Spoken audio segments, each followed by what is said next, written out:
में एसआईआરની પ્રક્રિયા બાદ સ્થાનિક સ્વરાજની ચૂંટણીઓ નજીકના ભવિષ્યમાં યોજાવા જઈ રહી છે અને ટૂંક સમયમાં એની સરકાર જાહેરાત કરે એવી પણ શક્યતાઓ છે। જ્યારે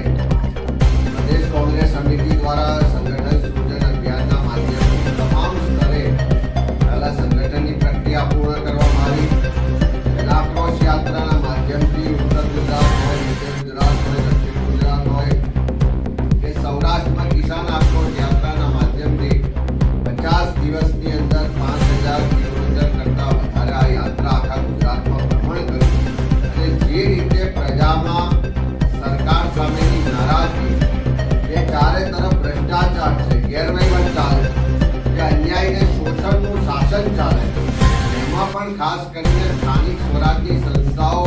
અને ભારતીય જનતા પાર્ટીના ભ્રષ્ટાચારનો એનો અડ્ડો બનાવી દીધો હોય એવી સ્થિતિનું નિર્માણ છે। જ્યાં સુધી કમિશન કમલમમાં ના પહોંચે ત્યાં સુધી કોઈ પણ જગ્યાએથી કોઈ કોન્ટ્રાક્ટ નથી મળતો અને એવા કમિશન આપ્યા પછી કોન્ટ્રાક્ટરો કામ કરે છે કે બ્રિજ તૂટી જાય છે,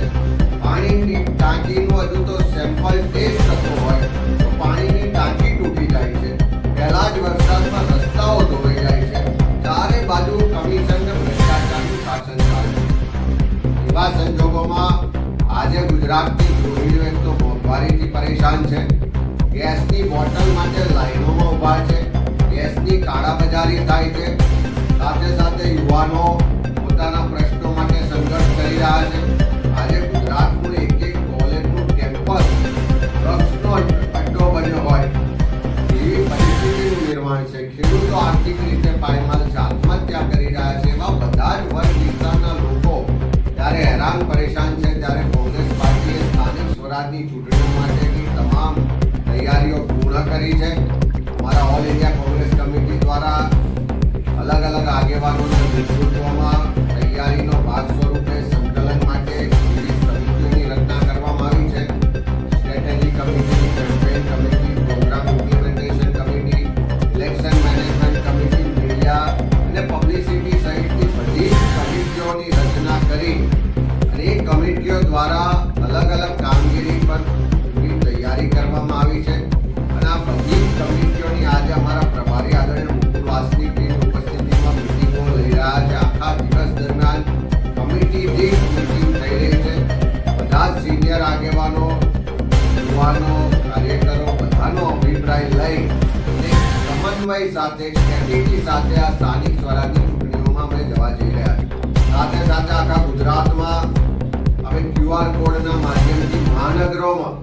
બધા જ લોકોને આહ્વાન કર્યું છે કે જે જાહેર જીવનમાં કામ કરે છે, પ્રજા વચ્ચે, લોકો વચ્ચે કામ કરે છે, પ્રજાના મુદ્દાઓ લઈને આંદોલન કરે છે, એવા બધા જ લોકો કોંગ્રેસની વિચારધારા સાથે જોડાય અને ચૂંટણી લડવા માંગતા હોય તો QR કોડના માધ્યમથી પણ અરજી કરી શકે છે। અમારા સંગઠનના માધ્યમથી પ્રદેશના નિરીક્ષકોની ઉપસ્થિતિમાં દરેક શહેરોમાં, દરેક જિલ્લામાં, દરેક તાલુકાઓમાં જે સંભવિત ઉમેદવારો છે એમને સાંભળવાની પ્રક્રિયા ચાલી રહી છે અને 20મી માર્ચ સુધી આ પ્રક્રિયા પૂર્ણ કરી અને ઝડપથી પેનલો બનાવીને